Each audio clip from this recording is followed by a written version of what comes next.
All right. Good evening. Good evening. If you're in the beautiful USA, and if you are overseas, it's already Saturday morning for most of you. I am Bruce, also known as the guy in the blue shirt here on LinkedIn. My method is simpler, faster, better. And this is a reconnect with Amber, the lady that always says yes. So hello, Amber, from also sweaty Tulsa, Oklahoma, right? Hello, how are you? All right. Yeah, you're not quite as toasty as we are. We were just exchanging. It's 111, so I will go do my night walk tonight. So no excuses. We were just talking about no excuses as well, right? Absolutely. Yeah.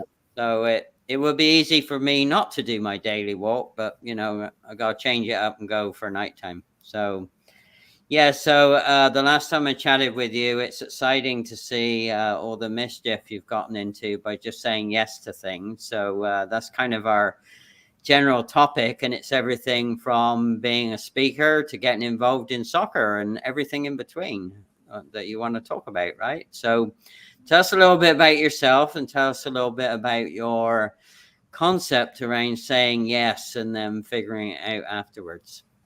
Yeah, so I started off my career in human resources, so worked in corporate HR for several years and really loved that, learned a lot about teams and people, and uh, did that all throughout undergraduate school, graduate school. And then whenever I graduated, I had the opportunity to move to India uh, Mm-hmm. to work with Paris Saint-Germain and work with Adidas Gameday Academy and uh, several different soccer opportunities or football opportunities to Right.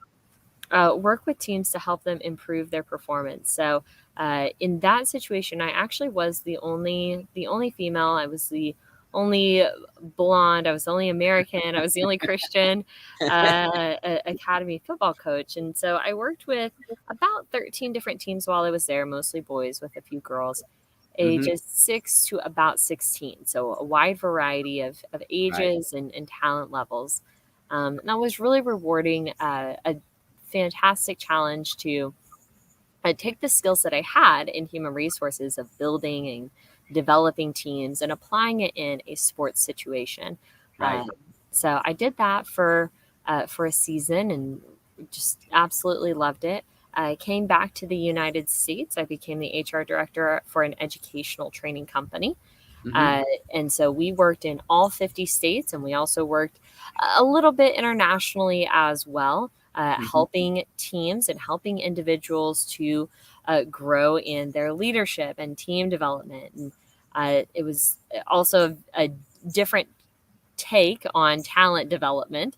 Right. And so really learned a lot there. And from there, I really loved the skills that I was building up working as HR director and facilitator within the educational training company. I was really inspired to work in more of a multinational environment, in more of a corporate environment. And so I started my own organization called the Pathwayz Group. And so that's what I do today. We actually have a team of people all over the world. We're based on Right. several continents, Mm-hmm. and we go into organizations and work in talent development. And uh, sometimes people, they'll look and they see, oh, it's a little bit different of working in HR and sports and education and being a business owner now. But in my mind, it's very similar because in all situations, I was helping teams and helping people and growing up their Right. talent. Sure. So looking at those transferable skills, looking at the foundation being very similar, and how I could provide maybe a different perspective to the Right. same goal has been very exciting. And so today we get to work within a lot of industries, Mm-hmm. whether that be technology, work a lot in technology, healthcare, energy, government. We work within a lot of industries, and we get to apply these concepts to different teams. Yeah.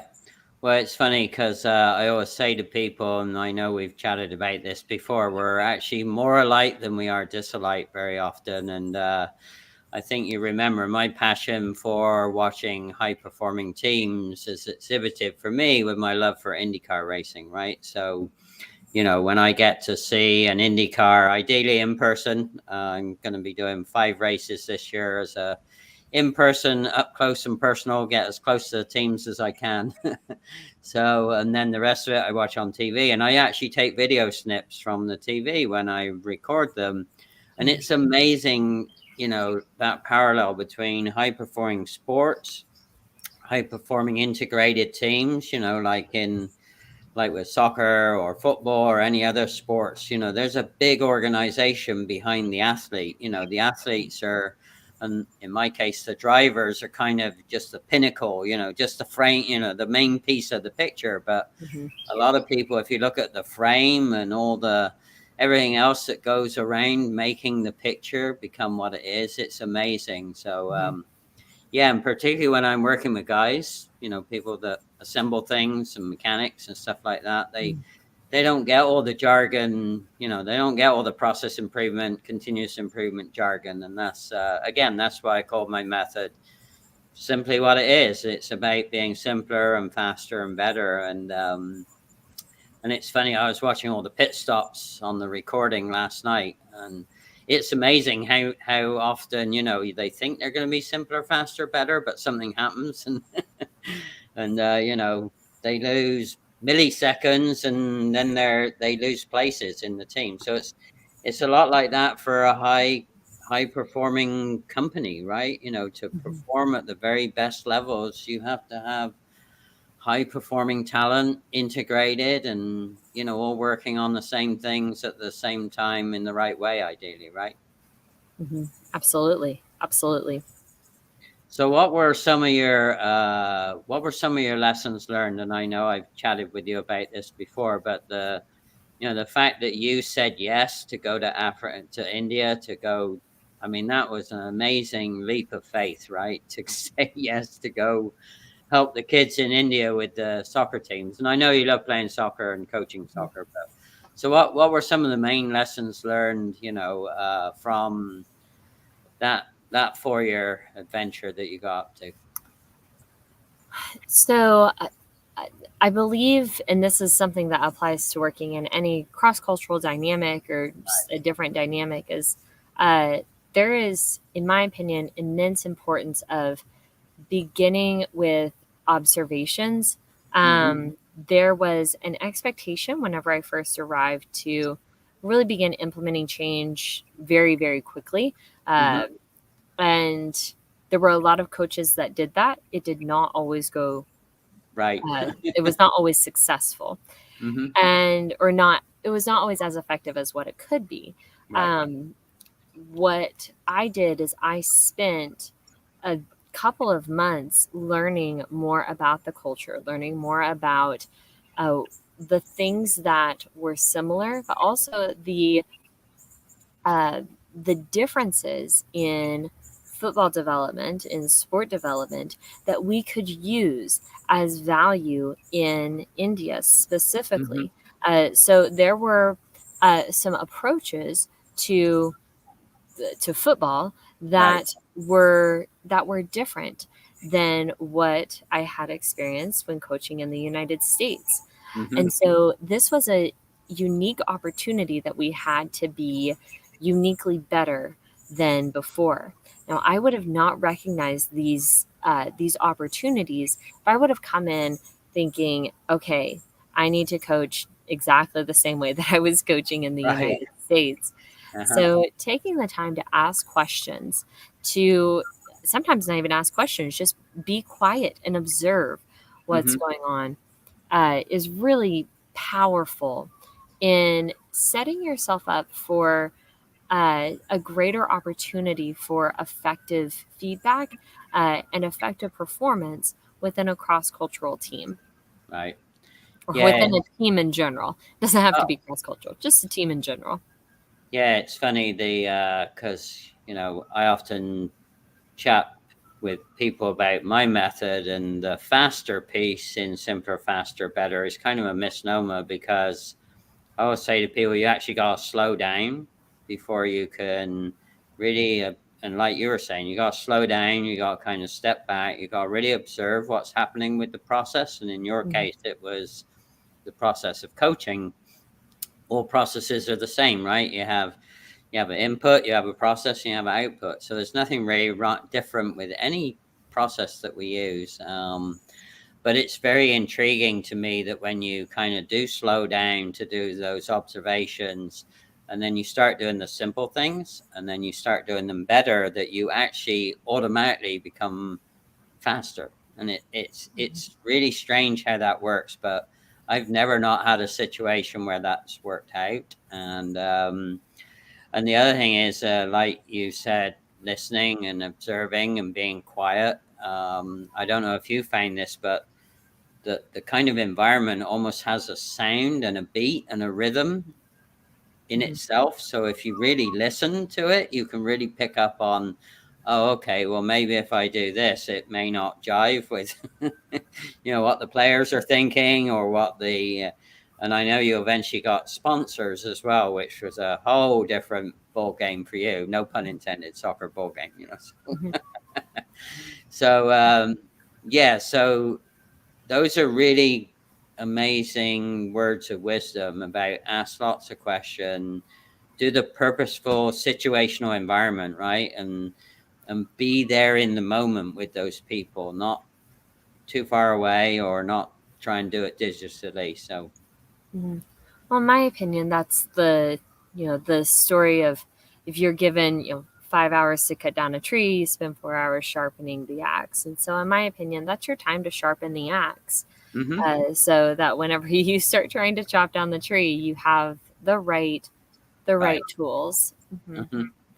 Yeah, well, that's the old analogy way back in my first management training days. That's the Stephen Covey thing, right? Sharpen the saw.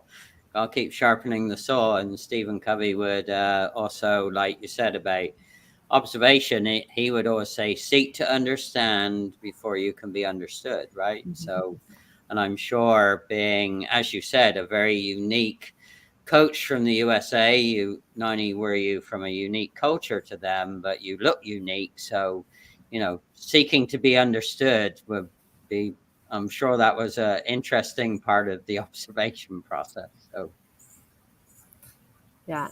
So it was great. I continued. I remember the last day that I was there, driving back to the airport, and even as I was driving back after I'd lived there for a decent while, I learned something. Even then, I learned something new about just the beauty and the incredibleness of India. As I was driving to the airport. So the learning curve never stopped. Right. It was not I'm going to ask questions and then I'm going to do what I want to do. Right. To me, it was a consistent learning curve, which that's, in my opinion, that's what made it so exciting. Yeah. Hey, that's the best. I mean, kind of like you, I've worked in multiple countries and 27 different industries, and I was trying to count up. Somebody asked me the other day how many projects I'd done in different states, and I lost count at 22. So, because my memory's not as good as it used to be. But anyway, so yeah. At the end of the day, a team, it's all people, right? So, yeah, absolutely. It's you got it and get it, and I think that's what we had in common. I remember our first cafe chat that it's about. I say it's 60% people and 40% process. And again, people way overcomplicate things. It's just like, no, get the people driving, get shared common vision, get shared common mission. Figure out if there's people that can't go on the mission or vision with you, in which case, maybe they're not a good fit for the team long term, and do all that first. Because if you do that first, then fixing the process becomes a whole lot easier than trying to fix the process first. And I still see people doing that today. They jump right in and try and fix the process, and it's almost like they're oblivious to the people. It's amazing to me. Yeah. So, it's both are so critical, and I'm sure you've seen it on both sides where there may be some organizations that they say, oh, we're not being as effective, this is a people issue, and so they'll focus on the people, when in reality you have the right people in the team, but they're operating under a process that is not conducive to them being as effective as what they could be. Right. So sometimes we see it on that extreme, and other Yeah. times we see it on the other, where we do have a good process, but we don't have the right people in the seats. And so we Right. have to look at both. One cannot exist without the other if we're looking at effective team performance. Right. Yeah, I tell people they're symbiotic, right? You can't fly a plane without the engines. So I had that experience earlier this week. They were trying to fly the plane without something quite right with an engine, which was a whole different process observation. I sent American Airlines a lessons learned when they said, "How was your flight?" So I actually sent them these You whole told bunch them. of simple suggestions. We'll see if they do anything about it, but we'll see. But yeah, it's super interesting to really get in with the people and the process, and it's a gentle balance very often between the two things. And again, I was talking to another live stream guest off camera a couple of weeks ago, and I said to her, "Hey, I can guarantee you always get what you design." And that takes a little minute for people to process that sometimes. And I've not seen a process or a people process combination that it guarantees to give you exactly the way it's designed. Mm-hmm. Always. So, Yeah. and so I find it intriguing that people say, well, I'm getting this kind of impact and this. And I'll say to people, well, we need to figure out what's wrong with the design, either the people, process, or a combination of both, and then we'll go fix it. And it works every single time. It's amazing. So, yeah. So, what have you said yes to that? I know you've been speaking a lot recently, because I was trolling through your LinkedIn posts just to get ready to chat with you. And so it looks like you've been running around the country like me, doing a lot of speaking. So what are some of the topics you've been sharing with everybody? Yeah. So the thing that's really exciting right now is I I do keynotes and speeches at conferences. That's a good way to meet people, and Yeah. that's part of our marketing. The thing that I'm very excited right now is our actual facilitation team, as we're working with companies and organizations. Our team of facilitators is continuing to grow. So whenever I started my company, the whole goal was to um, be in a position to empower other Mm-hmm. talented and insightful facilitators to help make an impact and create more positive workplaces within Right. organizations. So right now, that's the exciting thing that we're working on is we have a very rapidly growing our team of facilitators uh, and really equipping them to be successful as we're going into different organizations and facilitating learning.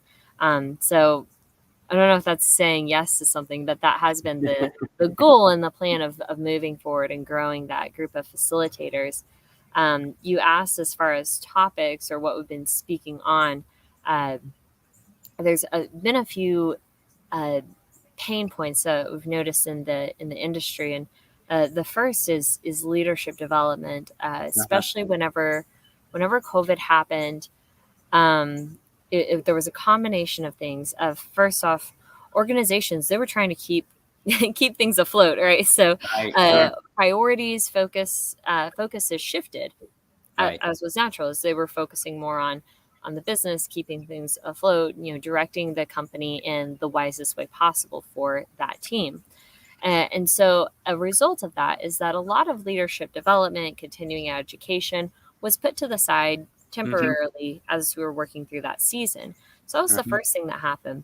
Secondly, in that season, initially in COVID, there was a significant amount of leaders that um, had a job change, that retired early, furloughed, right? So we had a massive shift in actual personnel in the Mm-hmm. team.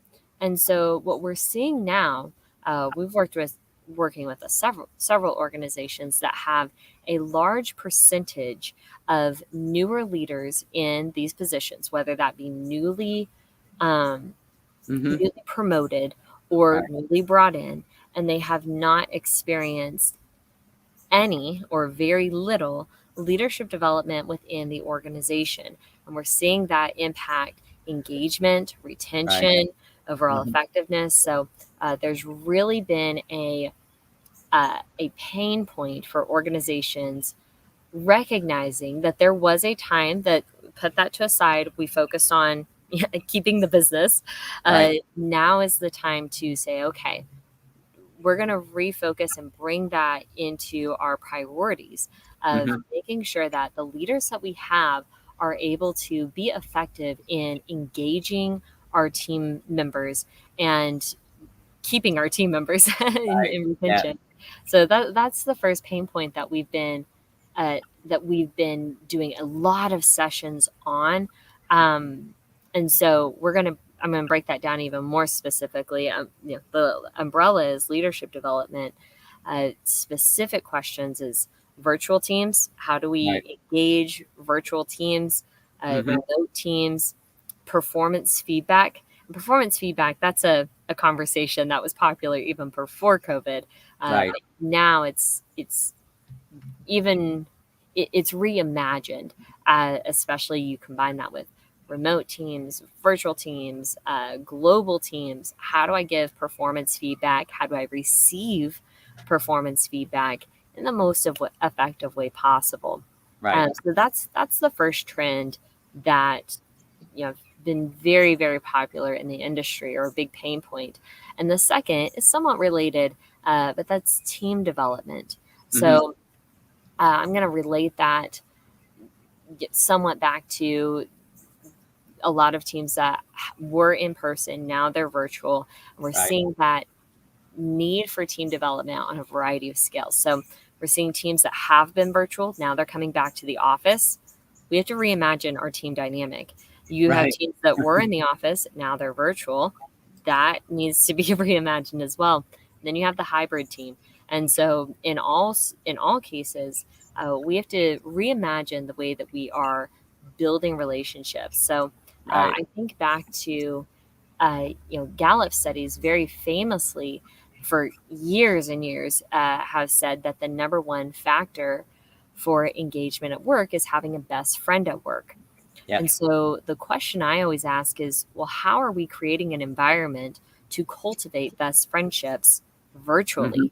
How are we creating an environment to cultivate best friendships, in person? And so that has to be reimagined. The pizza party is not coming back for a virtual team. So we have to reimagine how we're doing that. And so we've had a lot of sessions for team building and team development, recognizing how we're going to work together. And so you have the how we're going to work together. That's more of the efficiency and the effectiveness. But then you have the how do we actually have meaningful relationships? And sometimes I love David Burkus. He writes that, or states that team building, it's not an activity. It's actually a habit. So what are the habits that you're doing every day to build your team? And so we'll do little things within our team, such as saying good morning, recognizing. So we actually have it in our habit that you're not going to log into work and no one notices. So someone's going to notice and say hello, say good morning. So that's a huge. So those are the two things: is leadership development and team development. And I know those are large umbrellas, but the way that conversation is being had right now is somewhat reimagined and is from a different perspective than what we were looking at a couple of years ago. So in my opinion, it's very exciting. It's an exciting time to be in the industry, and we truly do get to create the future. And as you were talking about processes, we're talking about policies, procedures. There are so many things that we did quickly to quickly adjust and adapt. And now we're taking the time to kind of slow down and say, what is this going to look like in the reasonable long term, right? Things will continuously change, but we're starting to look at those processes and procedures more intently. And that's really exciting. We do have this opportunity to create what the future of work is going to be. Sure. So yeah, that's what we're seeing really Yep. as the trends within the industry. Well, I agree with you. And actually, if you don't mind, I'm going to do a little self plug. So if you need a good facilitator in the Phoenix area, that's where I live. Oh yes, absolutely. Just bear that in mind. But the other thing that I found, and it's really got some momentum in the last month, is that I've been creating what I call these little jive hives. And a jive hive is a combination of digital, Zoom, text, phone call, and now in person. So I'm being strategically, purposefully, in a very intentional way, traveling. So every month for this year, I'm actually going to be traveling to different locations and actually meeting those people that I call, I know I jive with them.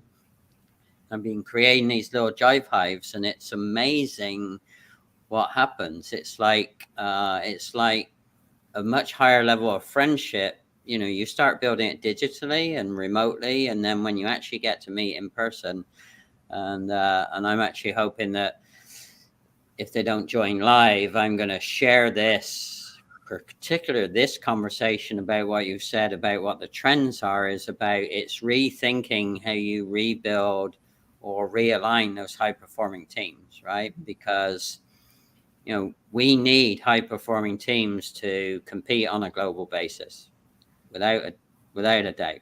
We need high performing teams to still manage there will be a recession that comes shortly. Not sure how big or how long it will last, but there will be a recession. So, having gone through the pandemic, I mean, if we can deal with the pandemic, we should be able to deal with pretty much anything that a recession can throw at us. But yeah, so it's kind of real interesting. You've been talking about the same parameters, and I've been out there just sensing it as I do intuitively. I don't know how I picked up on it, but people kind of have fun with the whole jive hive thing. So it's kind of fun. So if you can make it fun and make it high impact, then that's the best two things coming together, right? Yeah, absolutely. Yeah. So, think about jive hive. Maybe we need to have an amber jive hive, whatever that looks like, or however we put it together. But anyway, so yes. All right. So what have you got coming up in the next month or so? And then I'll do my little outtake of what I want to share with people. So Yeah, so let's see. In the next month, uh, it's actually pretty busy. So I'll be spending some time in Europe, working cool. with different technology teams. So I'll be in the western part of Europe. So I'll have some time in Germany, sometimes in the Netherlands, working with several technology organizations, Awesome. doing team development and leadership development. And then I will be going to Tanzania for the Tanzanian Football Summit to discuss, economic development and development within football or soccer in the Tanzanian community. Wow, that's going to be great, because you'll be able to take all of your Indian knowledge and I'm sure overlay some of that, right? So It's going to be an exciting season. Well, it's interesting. I think we're following each other's pathways, but in a completely different way. I just came back from Europe, and part of that was family, but also to actually help set up a LinkedIn local in person with a leader there in London, and that was fun doing that. So because I'm doing LinkedIn local leadership in person, which is really, really great way to get a high degree of integration with local business owners and entrepreneurs. So I've been co-hosting that with Mary, my co-host, who also lives in the Phoenix East Valley area as well now. So and then the other piece of that is that I don't know if you've heard of this, but I'm exploring using what is commonly known as the metasphere. And the metasphere is a combination of in-person artificial intelligence and then 3D avatars. So I'm actually looking into that. So, you know, I'm probably one of the more senior people on the on the session for that, but the That's metasphere exciting. really intrigues me because I'm a visual learner. So Mm. anything where you can learn rapidly visually, then and when I had a quick demo of what the metasphere looks like, it's like, oh my goodness, like I can see this being the new way of not only creating high performing, you know, Wow, those are some exciting opportunities. yeah, well, short term, I just want to, you know, my low cost products, I wanted to sell in a more personal way. So I want to create a Bruce avatar and sell my low cost products that way instead of just saying, hey, you know, go to my shopping cart and buy this. I wanted to add some personality to it. So, That's so awesome. that'll be step one. So never know where that will go, right? That's amazing. I look forward to hearing more about it.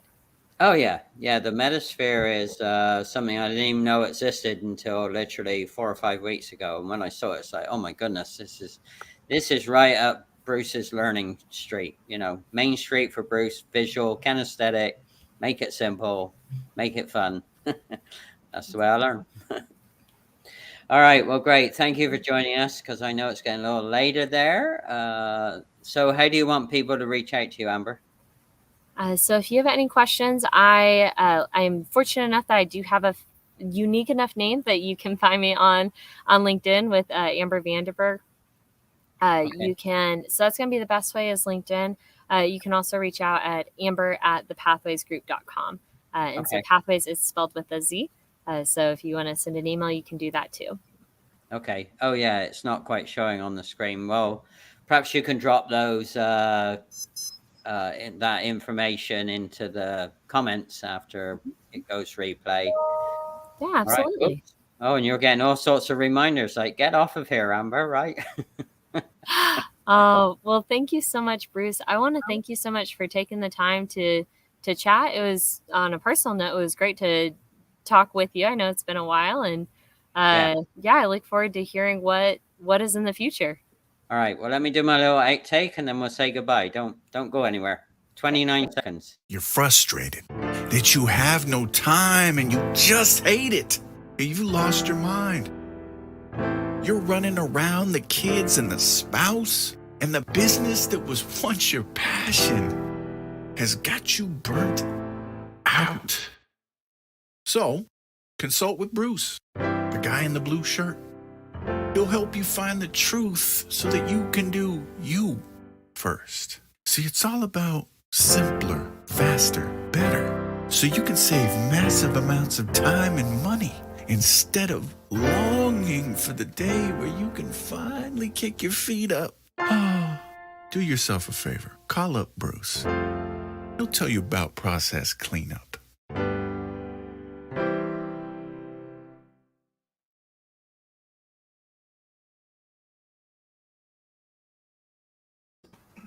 Here we go. All right. Thank you so much. I really appreciate it. You all have a good night. All right. Take care. Bye.